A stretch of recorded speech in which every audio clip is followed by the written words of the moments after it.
Hi welcome to three roses kitchen. இன்றைக்கி நம்ம என்ன செய்ய போகிறோம்னு பார்த்தீங்கன்னா ரொம்பவே சூப்பரான பருப்பு பொடி தாங்க செய்ய போகிறோம். எப்படி செய்கிறதுன்னு வாங்க வீடியோக்குள்ளே போய் பார்க்கலாம். வீடியோக்குள்ளே போகிறதுக்கு முன்னாடி ஃபஸ்ட் டைம் நம்ம சேனலை பார்க்குறதா இருந்தால் சேனலை சப்ஸ்கிரைப் பண்ணிக்கோங்க. மறக்காமல் லைக் பண்ணிட்டு உங்கள் ஃப்ரெண்ட்ஸ் அண்ட் ஃபேமிலி மெம்பர்ஸ்க்கு ஷேர் பண்ணிக்கோங்க. வாங்க இப்போ இந்த பொடி எப்படி செய்கிறதுன்னு பார்க்கலாம்.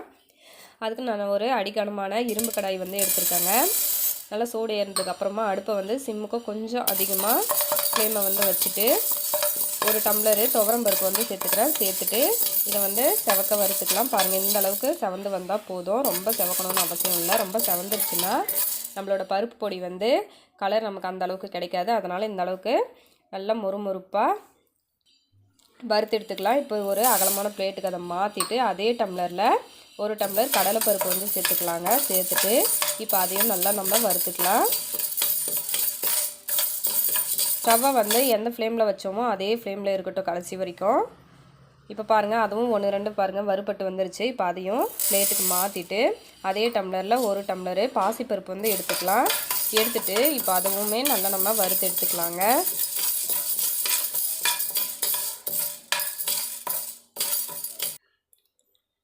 பாருங்கள், இப்போ பாசிப்பருப்பும் நல்லா வறுபட்டு வந்துருச்சு. இப்போ அதையும் நம்ம பிளேட்டில் கொட்டிக்கலாம். கொட்டினதுக்கப்புறமா பொட்டுக்கடலை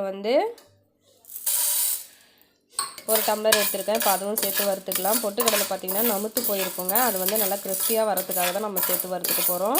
ரொம்ப நேரம் வறுக்கணுன்னு அவசியம் இல்லை. இப்போ கொஞ்சம் நேரம் வறுத்தா போதும், நல்லா அந்த மொறுமொறுப்பு தன்மை வர்ற வரைக்கும். இப்போ இதுவுமே நல்லா வறுப்பட்டு வந்துருச்சு. இப்போ இதையும் எடுத்து நம்ம பிளேட்டில் மாற்றிக்கலாங்க.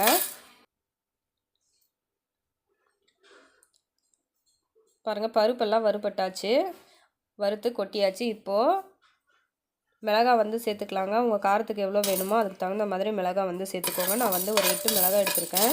கூடவே ஒரு கொத்து கருவேப்பிலையும் சேர்த்துக்கோங்க. சேர்த்துட்டு இந்த கருவேப்பிலையெல்லாம் நல்லா மொறுன்னு வரணும். அந்த அளவுக்கு நம்ம இதை வறுத்து எடுத்துக்கலாம்.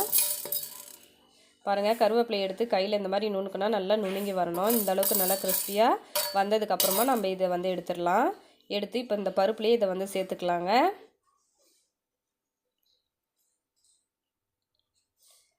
சேர்த்துட்டு உங்களுக்கு பூண்டு பிடிக்கும்னா நீங்கள் பூண்டு சேர்த்துக்கோங்க.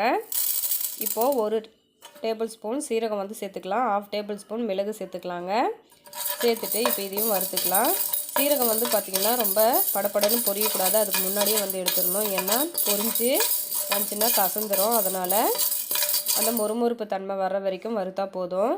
வறுத்துட்டு இப்போ இதையும் சேர்த்துக்கலாங்க. இந்த பிளேட்லேயே சேர்த்துட்டு நான் ஒரு முழு பூண்டு உரித்து தட்டி வச்சுருக்கேன். இப்போ அதை சேர்த்துக்கலாம். சேர்த்துட்டு இந்த பூண்டு வறுக்கிறதுக்காக கொஞ்சமாக எண்ணெய் ஊற்றிக்கலாங்க.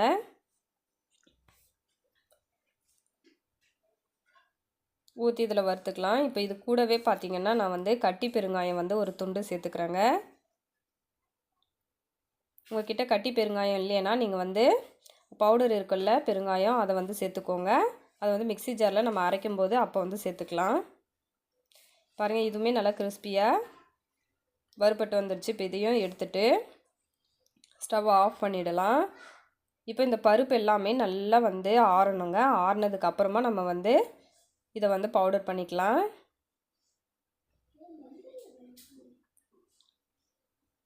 இப்போ பாருங்கள், நம்ம வறுத்து வச்சுருக்கிற பருப்பு எல்லாமே நல்லா ஆறி வந்துருச்சு. இப்போ இதை மிக்ஸி ஜாரில் சேர்த்துக்கலாம். இந்த மாதிரி நீங்கள் செஞ்சு பாருங்கள், ரொம்பவே சூப்பராக இருக்குங்க. நம்ம சாப்பிடும்போது சாதத்தில் சேர்த்து சாப்பிடும்போது அவ்வளோ டேஸ்ட்டாக இருக்கும். இப்போ பருப்பெல்லாம் சேர்த்துட்டு இதுக்கு தேவையான அளவு கல்லுப்பு நான் சேர்த்துக்கிறேன். சேர்த்து இப்போ நம்ம மூடி போட்டு இதை நல்லா பவுடராக அரைச்சி எடுத்துக்கலாம். நல்லா எந்த அளவுக்கு அரைக்க முடியுமோ அந்த அளவுக்கு பவுடராக அரைச்சி எடுத்துக்கோங்க.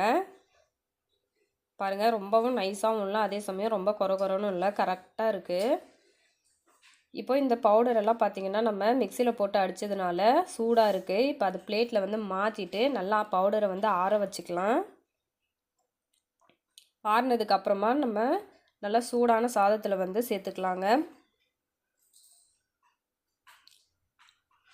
இப்போ 1 டேபிள் ஸ்பூன் பருப்பு பவுடர் சேர்த்தாச்சு. சேர்த்துட்டு 1 டேபிள் ஸ்பூன் நெய் விட்டு நம்ம பிசைஞ்சு சாப்பிட்டோம்னா அந்த அளவுக்கு டேஸ்ட்டாக இருக்கும். கண்டிப்பாக நீங்களும் ட்ரை பண்ணி பார்த்துட்டு உங்களோட கமெண்ட்டை சொல்லுங்கள். தேங்க்ஸ் ஃபார் வாட்சிங்.